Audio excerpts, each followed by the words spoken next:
2025 में एक YouTube channel मत खोलना अगर आपके पास ये 6 चीजों की नॉलेज नहीं है तो। अब वो पुराना YouTube नहीं रहा जहां सिर्फ वीडियो डाल दो और व्यूज आ जाएंगे। नए रूल्स, नए एल्गोरिथम और नए क्रिएटर्स के बीच कंपटीशन 10x ज्यादा होने वाला है। अगर आप भी वो 99% क्रिएटर के बीच आना चाहते हो जिनका चैनल शुरू होने के 6 महीने बाद ही डेड हो जाता है, तो बस ऐसे ही रैंडम वीडियोस डालते रहो, कोई इशू नहीं है। लेकिन अगर आपको सीरियस ग्रोथ चाहिए, अगर आपको लाखों रुपया कमाना है, तो आपको वो 6 सीक्रेट नॉलेज पॉइंट सीखने ही पड़ेंगे। क्योंकि हर साल लाखों नए चैनल्स बनते हैं लेकिन सिर्फ 1% लोग ही सर्वाइव करते हैं। और सिर्फ नए क्रिएटर नहीं बल्कि पुराने क्रिएटर के चैनल भी डेड हो जाते हैं क्योंकि वो नए सिस्टम के हिसाब से अपने आप को अपडेट नहीं करते। क्या आप भी वही गलती करने वाले हो जो नए क्रिएटर करते हैं? हर दिन नए क्रिएटर यूट्यूब पे चैनल बनाते हैं, वो सोचते हैं मुझे भी लाखों सब्सक्राइबर मिलेंगे, मैं भी वायरल हो जाऊंगा। और मैं सोचा था कि भाई बहुत सारे सब्सक्राइबर्स जाएंगे, मैंने जिंदगी में कुछ उखाड़ लेना है। तो उसकी जगह हुआ क्या कि कुछ खास हमने उखाड़ा नहीं है, तो हमने सोचा चलो हम जॉब ही कर ले।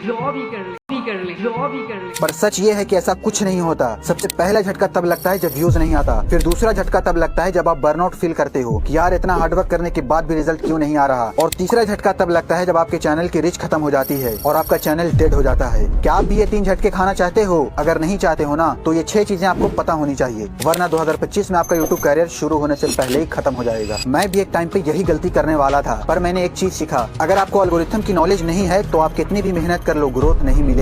अभी टाइम है सीखने का, लेकिन अगर आप इस वीडियो के बाद कुछ नहीं सीखे तो अगले 6 महीने बाद खुद बोलोगे काश उस दिन वो 6 पॉइंट सीख लेता, मगर तब तक बहुत लेट हो चुका होगा। अगर आपको लगता है कि सिर्फ वीडियो डाल के ग्रोथ मिलेगी तो ये भूल जाओ। 2025 में AI generated content, advance SEO और माइक्रो नीचेस डोमिनेट करने वाले हैं। अगर एक भी पॉइंट मिस किया तो आप वही गलती करोगे जो लाखों नए क्रिएटर करते हैं, क्योंकि ये सिर्फ एक गेम नहीं है, ये एक बैटल है। और इस बैटल में सिर्फ वो लोग जीतेंगे जो रेडी हैं नए रूल्स के हिसाब से खेलने के लिए।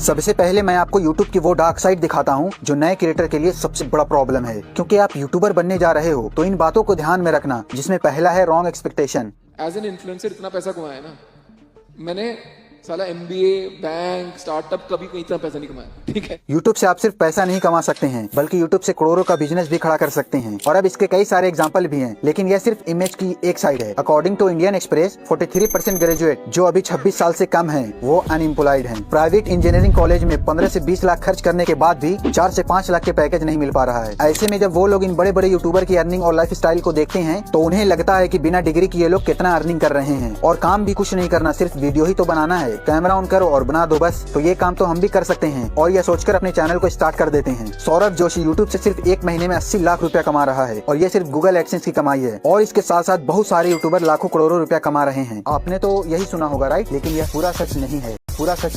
पूरा सच तो ये है कि बहुत ही कम लोग एक्चुअल में यूट्यूब से पैसा कमा पा रहे हैं। According to economics time India में 8 करोड़ से भी ज्यादा यूट्यूबर हैं, लेकिन उनमें से सिर्फ 1.5 लाख ही पैसा कमा रहे हैं। मतलब 1000 में से सिर्फ 2 यूट्यूबर ही पैसा कमा रहे हैं, वो भी सिर्फ 16,000 रुपया per month on an average. New channel शुरू करने से पहले सबको यही लगता है कि बस 1000 सब्सक्राइबर पूरा कर लो और 4000 घंटे वॉच टाइम पूरा कर लो तो फिर पैसा ही पैसा। बट ऐसा नहीं है। पैसा बहुत सारे फैक्टर पे डिपेंड करता है, व्यूज पे, टॉपिक पे, नीच पे, ऑडियंस पे और भी बहुत सारे फैक्टर पे डिपेंड करता है। अब चाहे आपका बड़ा ही चैनल क्यों ना हो, एक छोटी सी गलती की वजह से आपका चैनल फ्लॉप हो जाता है और एक पल में करोड़ों की अर्निंग जीरो हो जाती है। आज बिना इन सब की नॉलेज के 57% जेनजी एक यूट्यूबर का फेम और पैसा फ्रीडम देखकर यूट्यूब चैनल शुरू करते हैं, लेकिन जैसे ही उन्हें ये डार्क साइड दिखती है, they quit YouTube. Making videos become problem, a burden to you कि you have to fucking make videos.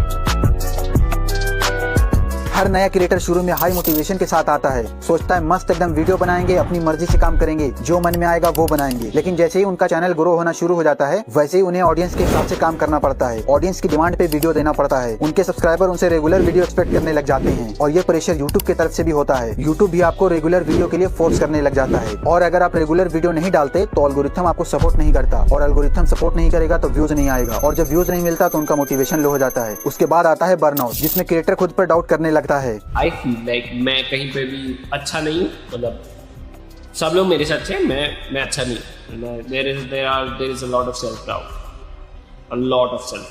Burnout होके अगर आपकी कंसिस्टेंसी टूटी तो आपकी ऑडियंस आपको भूल जाएगी या कोई दूसरा क्रिएटर आपको रिप्लेस कर देगा। फिर आपको अपनी ही ऑडियंस के आगे अपनी पहचान बनाने के लिए आपको किसी की दुल्हन बनना पड़ेगा और फिर अपनी ही ऑडियंस से रिक्वेस्ट करना पड़ेगा। तो एल्गोरिथम और ऑडियंस को खुश करने के चक्कर में एक क्रिएटर की पूरी क्रिएटिविटी खत्म हो जाती है। अपनी फ्रीडम के लिए लोग यूट्यूबर तो बन जाते हैं, बट यूट्यूबर का काम सिर्फ वीडियो रिकॉर्ड करना नहीं होता है। टॉपिक सोचना होता है, रिसर्च करना पड़ता है, scripting, recording, editing, thumbnail designing, बहुत सारा काम होता है। और जब यह काम रेगुलरली करना पड़ता है तो यह क्रिएटर बर्नआउट हो जाता है। और इतना ही नहीं, जब आप रेगुलर एक्टिव रहते हो तो आप खुद को दूसरे से कंपेयर भी करने लग जाते हो। टॉपिक का टेंशन, व्यूज का टेंशन, कोई टॉपिक नहीं चला तो उसका टेंशन, कोई आपसे आगे निकल गया तो उसका टेंशन, आपका चैनल ग्रो नहीं हो रहा है तो उसका टेंशन। ऐसे ही प्रॉब्लम तो बहुत सारी है जो एक क्रिएटर को फेस करना पड़ता है, जो कि आप भी आगे फेस करोगे, इसलिए इसका सोल्यूशन दूंगा बाद में। पहले ये जान लेते हैं कि 2025 में यूट्यूब चैनल मत ओपन करना अगर आपके पास ये 6 पॉइंट की नॉलेज नहीं है तो। चैनल मत ओपन करना अगर आपके पास ये 6 पॉइंट की नॉलेज नहीं है तो, जिसमें से पहला है, इस साल के स्टार्टिंग में आपने एक गोल फिक्स कर लिया होगा, इस साल आपको इतने सब्सक्राइबर गेन करना है, या फिर आपको चैनल मोनेटाइज कराना है, या फिर आपको इतना रुपया कमाना है किसी भी हालत में। लेकिन कुछ टाइम में ही दिख जाएगा कि आपकी कोई ग्रोथ नहीं हो रही है और नेगेटिव थॉट्स आने लगे हैं और जितनी मेहनत कर रहे हो वो सफल नहीं हो रही। ना आपके वीडियोस पे व्यूज आ रहा है और ना ही आपका चैनल ग्रो हो रहा है। इसका रीजन ये है कि आपको पता ही नहीं है कि यूट्यूब का एल्गोरिथम वर्क करता कैसे है और एल्गोरिथम किस टाइप के कंटेंट को सपोर्ट करता है और यूट्यूब का एल्गोरिथम क्या चाहता है आपसे।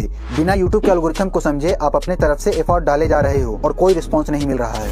YouTube का मेन गोल होता है ऑडियंस को अपने प्लेटफॉर्म पे ज्यादा से ज्यादा देर तक रोक के रखना। इसके लिए वो आपकी हेल्प लेता है, आपसे एक ऐसा कंटेंट बनवाता है जिसे लोग एंड तक देखें और YouTube पे बने रहें। लेकिन ये बात 99% क्रिएटर को समझ नहीं आती है, इसलिए YouTube उनका कंटेंट वायरल नहीं करता है। YouTube का एल्गोरिथम एक ही चीज को सबसे ज्यादा वैल्यू देता है, ऑडियंस रिटेंशन या ऑडियंस एंगेजमेंट। अगर लोग आपकी वीडियो के एंड तक देख रहे हैं, उसे एंगेजमेंट दे रहे हैं लाइक, कमेंट और शेयर करके, तो YouTube उस वीडियो को ज्यादा लोगों के फीड में पुश करता है, क्योंकि इससे तो पुराने व्यूवर यूट्यूब पे रुक भी रहे हैं और शेयर करने पे न्यू व्यूवर भी आ रहे हैं यूट्यूब पे। लेकिन वहीं अगर ऑडियंस 30 से 40% से ज्यादा वीडियो नहीं देख रही है तो आपका वीडियो एल्गोरिथम में फेल हो जाएगा। फर्स्ट 30 सेकंड में ही व्यूवर को बताओ कि आप क्या देने वाले हो। उसे ओपन लूप एक ऐसी मिस्ट्री या क्वेश्चन बनाओ जो वीडियो के एंड तक सोल्व होगा, ताकि लोग एंड तक देखें। फास्ट कट एंड विजुअल का यूज करो, स्लो विजुअल से लोग बोर हो जाते हैं, तो फास्ट कट और ट्रांजिशन यूज करो। 2025 में इंडिया में फास्ट पेस एडिटिंग और 3D एडिटिंग का ट्रेंड रहेगा ऑडियंस रिटेंशन बढ़ाने के लिए, तो इसी का यूज करो। लेकिन क्या सिर्फ एल्गोरिथम को समझ लेने से आपका चैनल ग्रो हो जाएगा?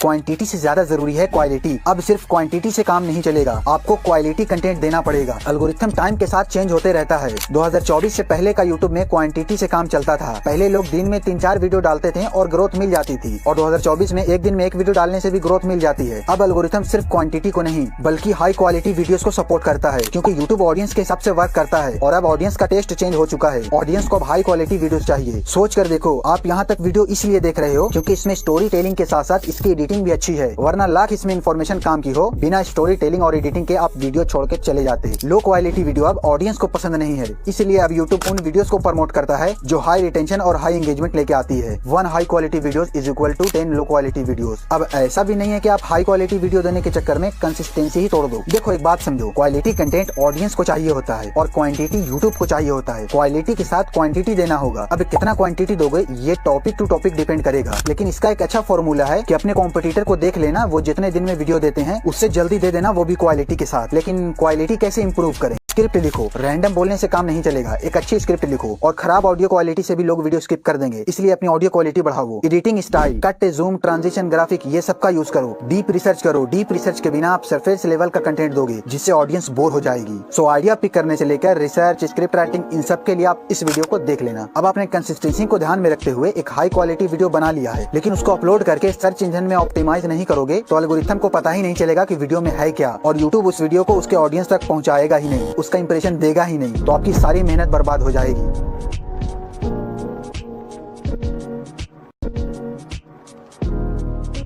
आपको पता ही नहीं है कि इतनी मेहनत करके एक वीडियो को अपलोड करने के बाद उसे वायरल कैसे करें, उसको ब्राउज फीचर में या सजेस्टेड वीडियो में या सर्च में रैंक कैसे करें, रिटर्निंग व्यूअर कैसे इंक्रीज करें या फिर न्यू व्यूअर को कैसे गेन करें, और तो और CTR, RPM, CPM जैसी चीजें क्या होती है। तो आप फिर बिना हथियार के एक जंग में निकल चुके हो जहां आपको आपका ही कॉम्पिटिटर हरा कर खुद डोमिनेट करेगा। SEO में रैंक करने के लिए बेसिकली आपको 3 चीजें की जरूरत होती है, टाइटल, डिस्क्रिप्शन और थंबनेल। और इसके अलावा अपने SEO को ट्रैक करने के लिए और उसे और भी ज्यादा इंप्रूव करने के लिए आपको यूट्यूब का एनालिटिक को अच्छे तरह से देखना चाहिए, क्योंकि अगर आप खुद अपनी एनालिटिक को समझ नहीं पाएंगे तो आप खुद की ऑडियंस को समझ नहीं पाएंगे। एंड अगेन, अगर आप अपनी ऑडियंस को समझ नहीं पा रहे हैं तो एल्गोरिथम आपकी मदद नहीं करेगा। SEO क्या है? SEO का मतलब है आपकी वीडियो यूट्यूब सर्च में ऊपर आना चाहिए। जब लोग यूट्यूब पे कुछ सर्च करते हैं तो आपकी वीडियो उनके सामने आनी चाहिए। वीडियो का टाइटल सर्चेबल वर्ड होना चाहिए, जैसे माई फिटनेस जर्नी, ये रॉन्ग टाइटल है। इसका करेक्ट टाइटल होगा how I lost 10 kg in 30 days, no gym no diet. इसमें इस लाइन से डायरेक्ट रिजल्ट दिख रहे हैं कि क्या होने वाला है, और नो जिम नो डाइट से एक चैलेंज दिखता लगता है कि यह पॉसिबल है भी या नहीं, और क्यूरियोसिटी भी बनती है। और फिर कम से कम 250 वर्ड का डिस्क्रिप्शन लिखो और कीवर्ड ऐड करो, वीडियो को एक्सप्लेन करो और टैग में 10-15 रिलेटेड टैग ऐड कर दो। और वीडियो फाइल का नेम टॉपिक का नेम होना चाहिए, ना कि वीडियो 123.mp4 ऐसा। और CTR बढ़ाना होगा, क्योंकि YouTube SEO में CTR भी काउंट होता है। अब सही तरीके से टाइटल, डिस्क्रिप्शन और कीवर्ड कैसे डालते हैं, इसके लिए आप मेरी इस वीडियो को देख लेना, उसमें डिटेल से प्रैक्टिकल करके दिखाया हूँ। अब सोचिए, आप सब कुछ सीख जाते हैं और अपने चैनल के क्राइटेरिया को पूरा करने के बाद उसे मोनेटाइजेशन के लिए अप्लाई करते हैं और YouTube आपको रिजेक्ट कर देता है। उसे मोनेटाइजेशन के लिए अप्लाई करते हैं और YouTube आपको रिजेक्ट कर देता है। ऐसा होने के चांसेस बहुत ज्यादा है, अगर आपको नहीं पता है कि YouTube की पॉलिसी और गाइडलाइंस क्या है।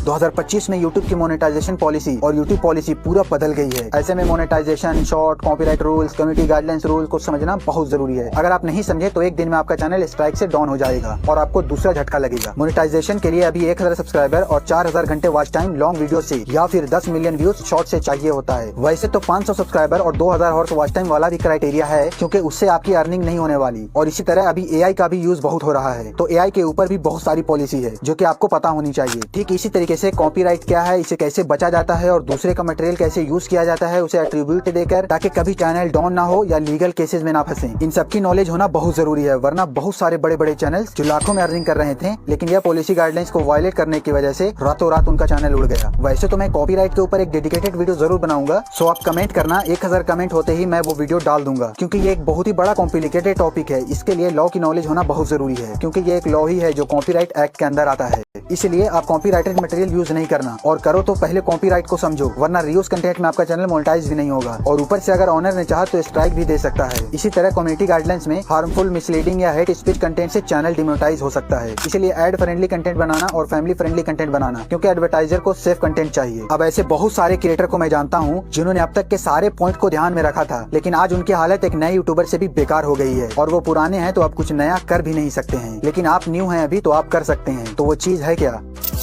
YouTube भी एक बिजनेस है और हर बिजनेस की तरह यहाँ भी कंपटीशन है। और अगर आप अपने कंपटीशन को नहीं भाप पाए तो आपका फेल होना तय है, इन जैसे क्रिएटर्स की तरह। और ऐसा नहीं है कि सिर्फ बड़े चैनल के साथ ऐसा होता है, जब आप ग्रो कर रहे होंगे तो आपका छोटे चैनल के साथ कंपटीशन होगा। इसलिए अपने कंपटीटर पे नजर रखना पड़ेगा और उनसे कुछ अलग करना पड़ेगा। अपने कंपटीटर को समझकर उनका एनालिसिस करके आप उनसे आगे जा सकते हो, वरना आप भी 90% यूट्यूबर की तरह इस कंपटीशन में दबकर खत्म हो जाओगे। लेकिन कंपटीटर एनालिसिस है क्या? कंपटीटर वो क्रिएटर है जो आपके जैसा ही कंटेंट बना रहा है। उनका क्या कंटेंट चल रहा है, क्या थंबनेल डिजाइन है, उनका टाइटल क्या है, सब कुछ एनालाइज करो। अपने नीचे के टॉप 3 क्रिएटर को आइडेंटिफाई करो, उनके टॉप 5 वीडियो के टाइटल को कॉपी करो और देखो क्या कॉमन है। उनकी मोस्ट पॉपुलर वीडियो देखो, जिससे पता चले कि ऑडियंस क्या देख रही है। कॉम्पिटिटर के कमेंट सेक्शन से कंटेंट आइडियाज निकालो, लोग वही बताते हैं जो वो देखना चाहते हैं। और एक प्रो टिप, कॉम्पिटिटर के 5 बेस्ट परफॉर्मिंग वीडियोस को देखो और उनसे बेटर वर्जन बनाओ। अब अगर आप कॉम्पिटिशन से बच गए हो तो वो करो जो बड़े क्रिएटर नहीं कर पाते हैं, वो है